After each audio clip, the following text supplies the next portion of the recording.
ये आकाशवाणी रायपुर है। छत्तीसगढ़ी समाचार बुलेटिन के संग धर्मेंद्र दुबे के जय जोहार। आज के प्रमुख समाचार। राज्य निर्वाचन आयोग ल स्थानीय निकाय के चुनाई में बढ़िया प्रबंधन बर अंतर्राष्ट्रीय स्तर में पुरस्कार दे बर करे गे हे नामांकित। स्वच्छता ही सेवा अभियान के तहत आज प्रदेश के कतकोन जिला में हुई श्रमदान कार्यक्रम।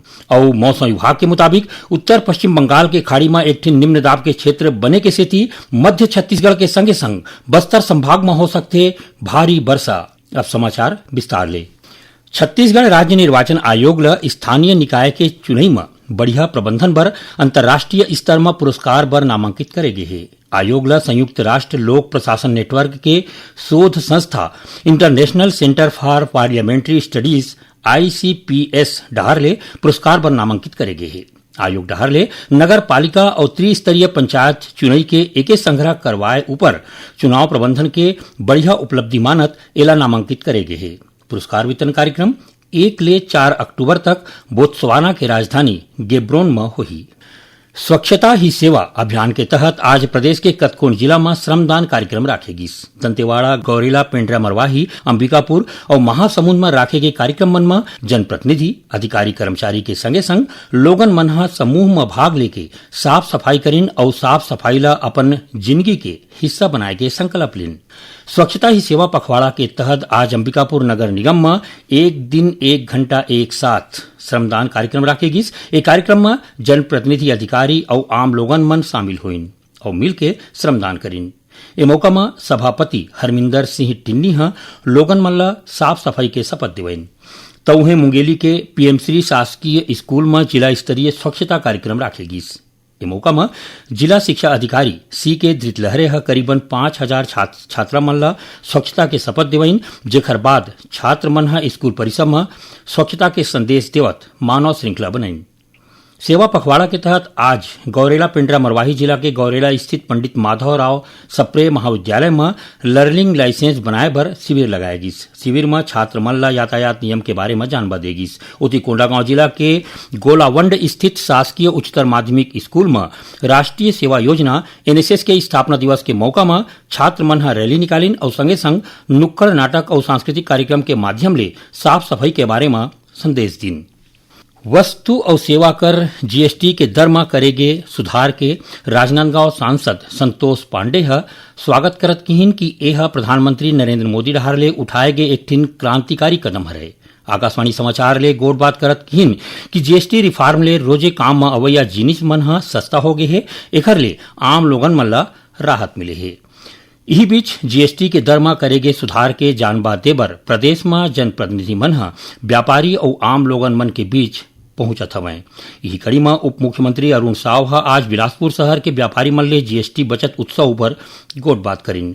ओमन किहिन कि GST के फैसला आजाद भारत के सबले बड़का टैक्स रिफॉर्म हरे, जेखर सोझे फायदा 140 करोड़ देशवासी मन ला मिलत हे। उहें वित्त मंत्री OP चौधरी ह रायपुर में दुकानदार और उपभोक्ता मन ले गोट बात करीन। ए मौका में विधायक अनुज शर्मा घलो संगे रहीन। वित्त मंत्री ह अधिकारी मन ले किहिन कि ओमन बाजार में जाके व्यापारी मन ला GST के दर में कमी के पूरा जानबा देवैं। प्रादेशिक समाचार एकांश आकाशवाणी केंद्र रायपुर डहार ले प्रसारित होवैया प्रादेशिक हिंदी समाचार बुलेटिन कोनो विशेष कार्यक्रम के सेती आज रतिहा 9:15 में प्रसारित करे जाही। छत्तीसगढ़ी समाचार बुलेटिन आप मन आकाशवाणी रायपुर ले सुनत हो। छत्तीसगढ़ के खबर ले है आपकी वास्ता और खबर के विश्वसनीयता ले है हमार वास्ता। आकाशवाणी समाचार रायपुर के प्रादेशिक समाचार बुलेटिन के संगे संग हमार समसामयिक कार्यक्रम आप रेडियो के संग अपन मोबाइल में घलो सुन सकत हो। आकाशवाणी समाचार फेसबुक, ट्विटर और यूट्यूब में घलो हावय। हमार फेसबुक पेज हरे Chhattisgarh news on AIR, Twitter handle CGAIR news और हमार यूट्यूब चैनल हरे छत्तीसगढ़ AIR न्यूज। तो अब रेडियो के संगे संग आपके मोबाइल के माध्यम ले हम आप तक पहुंचत हन। छत्तीसगढ़ के हर खबर पर सुनत रहो आकाशवाणी समाचार। अब आगू बाढ़बो बाँचे समाचार कोती। मुख्यमंत्री विष्णुदेव साय ह काली रायपुर में होए राष्ट्रीय सेवा योजना के राज्य स्तरीय स्थापना दिवस और सम्मान समारोह में शामिल हुईन। ए मौका में ओमन किहिन कि राष्ट्रीय सेवा योजना के स्वयंसेवक मन ह राष्ट्र निर्माण में अपन बड़का भागीदारी निभावत हे। मुख्यमंत्री ह किहिन कि ये योजना के तहत देश भर में 4 लाख ले ज्यादा छात्र मन ह स्वयंसेवक के रूप में काम करत हे। प्रदेश में घलो 1 लाख ले ज्यादा छात्र मन ह अपन भूमिका निभावत हैं। कार्यक्रम में मुख्यमंत्री हा बढ़िया काम करैया संस्था अधिकारी और स्वयं सेवक मन ला सम्मानित करीन। ए मौका में मुख्यमंत्री हा राष्ट्रीय सेवा योजना के पत्रिका समर्पण और विकसित भारत प्रश्नोत्तरी कार्यक्रम के पोस्टर के विमोचन करीन। सेवा और सुशासन के मंत्र ले प्रेरित होकर प्रधानमंत्री नरेंद्र मोदी की अगुवाई में सरकार हा परिवर्तन और तेजी लाए बर सरलग प्रयास करत है। केंद्र सरकार हा पाछू 11 बछर के दौरान रक्षा क्षेत्र में नवाचार ऊपर विशेष ध्यान देवत है। रक्षा उत्कृष्टता बर नवाचार IDEX पहल अप्रैल 2018 में शुरू करेगी, जेकर उद्देश्य एक ठिन ऐसन पारिस्थितिकीय तंत्र बनाना है जौन हा नवाचार ला बढ़ावा दे।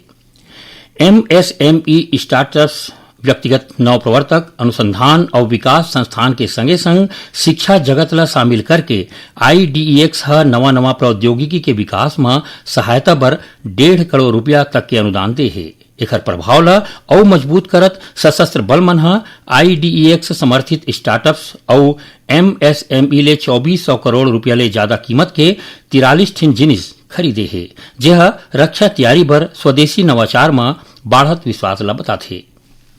राष्ट्रीय और राज्य आपदा प्रबंधन प्राधिकरण के संयुक्त पहल में आज प्रदेश के कुछ जिला में बाढ़ आपदा जैसन चुनौती ले निपटे बर मॉक ड्रिल करेगी, जेमा नवा रायपुर के सेंध लेक में बाढ़ आपदा ऊपर मॉक ड्रिल होइस। एकर उद्देश्य आपदा प्रबंधन के तैयारी के मूल्यांकन करना और लोगन मन ला जागरूक करना है। शक्ति जिला के चंद्रपुर स्थित दरहा घाट में घलो राज्य स्तरीय बाढ़ आपदा के मॉक ड्रिल करेगी। जिला कलेक्टर अमृत विकास तोपनो के मौजूदगी में SDRF और DDRF के टीम में खतरा वाले परिस्थिति के लिए के अभ्यास करें। जिला अग्निशमन और बाढ़ आपदा प्रभारी विशंभर राठौर हा बताइन कि मॉक ड्रिल के दौरान डोंगा पलटे के बाद ओकर रेस्क्यू कैसे करे जाथे और संगे संग टापू में फंसे मनखे मल्ला बचाए के अभ्यास घलो करेगी। विश्व प्रसिद्ध बस्तर दशहरा के तहत काली संझा फूल रथ के पहली परिक्रमा करेगी। ए रस्म के तहत मां दंतेश्वरी के छत्र ला बाजा गाजा के संग मावली माता मंदिर लाएगिस, जेकर बाद सिरासार भवन के तीर फूल ले सजाए गे बड़का 2 मंजिला रथ में मां दंतेश्वरी के छत्र ला रथ में राखेगिस, जहां पुलिस बल मंडहार ले माईजी ला सलामी देगिस, जेकर बाद रथ ला घुमा के माईजी के छत्र ला दंतेश्वरी मंदिर में राखेगिस। बस्तर दशहरा में आज फूल रथ के दूसर परिक्रमा होही। अब पेश है मौसम के हाल। प्रदेश में काली कतकों जगह में हल्का ले मध्यम वर्षा के संग गरज चमक और बूंदाबांदी होए के संभावना बताए गए है। उन्हें 1-2 जगह में भारी वर्षा के संग गाज गिरे के संशोचित आए गए है। भारी वर्षा मध्य छत्तीसगढ़ के रायपुर, दुर्ग और बिलासपुर संभाग के जिला में हो सकते। मौसम विभाग के मुताबिक अवैया 48 घंटा के दौरान उत्तर पश्चिम बंगाल के खाड़ी में एक ठिन निम्न दाब के क्षेत्र बने के स्थिति बस्तर संभाग में एकदम ज्यादा वर्षा हो सकते। इति गरियाबंद जिला में पाछू दिन ले सरलग होवत वर्षा के स्थिति सिकासेर बांधा के 4 ठिन गेट ला खोल दे गए है। बांधा ले 2500 क्यूसेक पानी छोड़े जाते, जेकर सेती पैरी नदिया में बाढ़ आ गए है। जिला प्रशासन हा लोगन मन ले नदी के तीर में नहीं जाए के अपील करे है। अब थोड़कुन समाचार सार में आज मेक इन इंडिया पहल के 11वां वर्षगांठ हरे। ए मौका में प्रधानमंत्री नरेंद्र मोदी हा सोशल मीडिया पोस्ट में कहिन कि मेक इन इंडिया पहल हा भारत के विकास ला गति दे और हमारे देश के उद्यमशीलता क्षमता के दोहन करे के उद्देश्य ले शुरू करे गए है। और पंडित दीनदयाल उपाध्याय के जयंती के मौका में आज छत्तीसगढ़ विधानसभा परिसर स्थित सेंट्रल हॉल में विधानसभा सचिव दिनेश शर्मा और आने सदस्य मन हा उखर तैल चित्र में पुष्पांजलि अर्पित करें। आखिर में प्रमुख समाचार एक घाव फेर। राज्य निर्वाचन आयोग ला स्थानीय निकाय के चुनाई में बढ़िया प्रबंधन बर अंतर्राष्ट्रीय स्तर में पुरस्कार देबर करे गे है नामांकित। स्वच्छता ही सेवा अभियान के तहत आज प्रदेश के कतकोन जिला में हुई श्रमदान कार्यक्रम। और मौसम विभाग के मुताबिक उत्तर पश्चिम बंगाल के खाड़ी में एक ठिन निम्न दाब के क्षेत्र बने के स्थिति मध्य छत्तीसगढ़ के संगे संग बस्तर संभाग में हो सकते भारी वर्षा। एक संग छत्तीसगढ़ी समाचार बुलेटिन इहे सिरावत है। जय जोहार।